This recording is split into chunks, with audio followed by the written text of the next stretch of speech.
আসসালামু আলাইকুম। Today Rohingya daily news আর DNA 22 ফেব্রুয়ারি 2026। রোহিঙ্গা সংকট তীব্রতর হচ্ছে, রমজানের মধ্যে এ নির্যাতন তীব্রতর করছে প্রস্তুত, রোহিঙ্গা নির্যাতনের বিরুদ্ধে অ্যাকশন এআরএ প্রকাশিত 22 ফেব্রুয়ারি 2026। একটি নতুন প্রতিবেদনে মিয়ানমারের উত্তর রাখাইন রাজ্যে রোহিঙ্গাদের বিরুদ্ধে মানবাধিকার লঙ্ঘনের তীব্র বৃদ্ধির বিবরণ দেওয়া হয়েছে।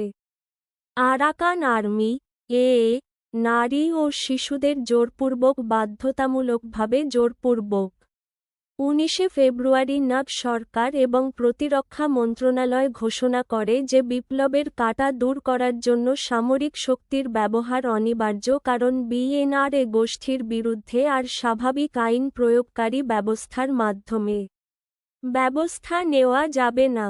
জানা গেছে যে ইনমাবিন জেলা, প্যালে টাউনশিপ এবং সংশ্লিষ্ট এলাকায় বিএনআরএ গোষ্ঠীর নেতৃত্বদানকারী নাগা ব্যক্তিগতভাবে জনগণের বিপ্লব এবং আইনের শাসনের বিরুদ্ধে পদক্ষেপ নিয়েছিলেন। সৈন্যদের তা করার নির্দেশ দিয়েছিলেন এবং সৈন্যদের কর্মকাণ্ডের প্রতি অন্ধ ছিলেন। তিনি জনগণের উপর নির্যাতন, নাবালিকাদের ধর্ষণ, হত্যা এবং খুনিদের মৃতদেহ গোপন করার মতো অপরাধ করেছেন।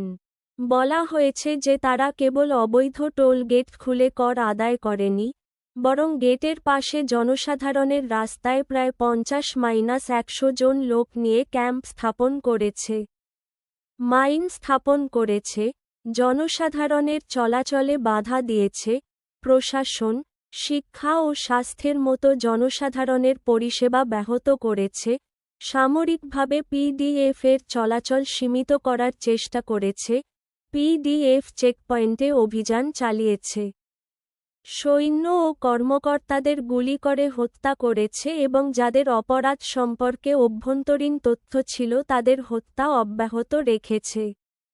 এবং বিশ্বাসযোগ্য প্রমাণ রয়েছে যে তারা সন্ত্রাসী সেনাবাহিনীর সাথে যোগাযোগ করেছে এবং তথ্য সরবরাহ করেছে। উপরোক্ত পরিস্থিতির কারণে বানরা এর পক্ষে সাধারণ আইন প্রয়োগকারী ব্যবস্থার মাধ্যমে অপরাধীদের বিরুদ্ধে ব্যবস্থা নেওয়া আর সম্ভব নয়। তাই আইন প্রয়োগকারী কার্যক্রম কার্যকরভাবে পরিচালনা করতে এবং বিপ্লবের পাশের কাঁটা দূর করতে সামরিক শক্তি ব্যবহার করা অনিবার্য ছিল। নাগ সরকার এবং প্রতিরক্ষা মন্ত্রণালয়ও জনসাধারণের মধ্যে আতঙ্ক এবং উদ্বেগ সৃষ্টির জন্য গভীর দুঃখ প্রকাশ করেছে। নাগ সরকার এবং প্রতিরক্ষা মন্ত্রণালয় ঘোষণা করেছে যে বানরা এর সদস্যরা যারা কোনো অপরাধ করেননি, যদি তারা পিপলস ডিফেন্স আর্মি বা পিপলস ডিফেন্স গ্রুপে যোগদান করতে চান এবং বিপ্লবে লড়াই চালিয়ে যেতে চান, তাহলে তাদের জন্য ব্যবস্থা করা হবে। সামরিক পরিষদ 20 ফেব্রুয়ারি ঘোষণা করেছে যে উপনেতা এবং তৃতীয় দায়িত্বপ্রাপ্ত সহ বানরা এর আরও 5 সদস্যকে গ্রেপ্তার করা হয়েছে। সামরিক পরিষদের প্রেস অফিস গতকাল 20 ফেব্রুয়ারি ঘোষণা করেছে যে জেনারেল নাগার নেতৃত্বে বানরা এর 5 সদস্যকে আবার গ্রেপ্তার করা হয়েছে। সামরিক পরিষদ জানিয়েছে যে তাদের মধ্যে 5 জন 5টি অস্ত্র এবং সংশ্লিষ্ট সরঞ্জাম নিয়ে প্যালে টাউনশিপের একটি নিরাপত্তা শিবিরে প্রবেশ করেছিলেন। বিএনআরএ নেতা জেনারেল নাগা 18 ফেব্রুয়ারি তার পরিবারের সদস্যদের সাথে সামরিক পরিষদের কাছে আত্মসমর্পণ করেন এবং তারপর থেকে সন্ত্রাসী কর্মকাণ্ড বন্ধ করে দিয়েছেন।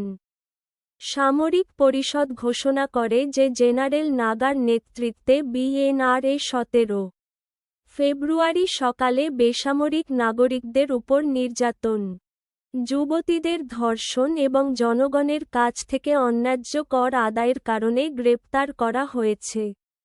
জেনারেল নাগা সহ গ্রেপ্তার এবং তাদের বিরুদ্ধে ব্যবস্থা নেওয়ার জন্য এনইউজি ব্যাটালিয়ন আক্রমণ করে এবং জেনারেল নাগা পালিয়ে সামরিক পরিষদে যোগ দেন। যদিও এনইউজি জেনারেল নাগাকে গ্রেপ্তার করতে অক্ষম ছিল, তবুও বলা হয়েছিল যে তারা তার প্রায় 200 সৈন্যকে আটক করতে সক্ষম হয়েছিল। বিপ্লবী উদ্দেশ্যের একটি কাঁটা দূর করে।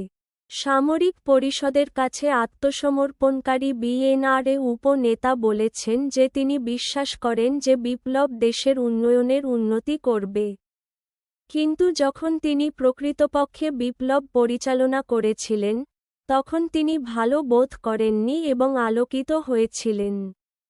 সামরিক পরিষদের প্রেস অফিস জানিয়েছে, জেনারেল নাগার নেতৃত্বে বিএনআরএ সেনাবাহিনী সাগাইং অঞ্চলের ইনমাবিন জেলার প্যালে টাউনশিপে অবস্থিত ছিল এবং এনইউজিএটিকে চূর্ণ করার পর এটি বিশৃঙ্খলার মধ্যে পড়ে যায় এবং সেনাবাহিনী ধ্বংস হয়ে যায়। জেনারেল নাগা এবং তার কিছু সহযোগী সামরিক পরিষদে যোগদান করেছেন বলে জানা গেছে, এবং বর্তমানে প্যালে টাউনশিপে সামরিক বাহিনী তীব্রতর হচ্ছে। তাই জনগণকে বিশেষভাবে সতর্ক থাকতে হবে। সামরিক পরিষদের দেওয়া তথ্যের ভিত্তিতে জেনারেল নাগা বিপ্লবী বাহিনীকে আক্রমণ করতে পারেন বলেও জানা গেছে। এই খবরটি প্রথমে দেখার জন্য ধন্যবাদ। শেষ করার জন্য আসসালামু আলাইকুম। পরের বার দেখা হবে।